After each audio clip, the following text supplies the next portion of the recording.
Now we look at part 2 in my weeder series. This is how we weed crops that I call our 2-row crops. So it's 2 rows between the tractor tires. This weeder with sweeps in the front and finger weeders in the back is guided by the guy sitting on the seat. This tool in particular took a lot of time to get those finger weeders set up so that they cultivate around the plants in the row, but do not pull the plants out.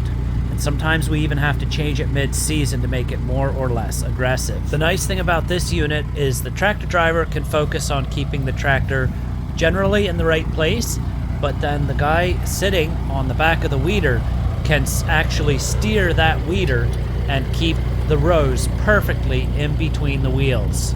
The drawback to this system is that you need a tractor, an operator, and another person to steer the weeder, and its travel speed is fairly slow. So let's look at our other system which we use. It's a very simple S-tine setup where we just run 5 S-tines on each side and in between the rows. I like this system because you can go very quickly with it if you're a really good operator. We use this system not only for sweet corn and broccoli, cabbage, cauliflower, and beans, as you can see here, but we also use it for our soybean and our field corn. So it runs many acres every year. And if the plants are big enough, you can go fast enough to throw soil in underneath the plants and actually get some of the weeds in the row.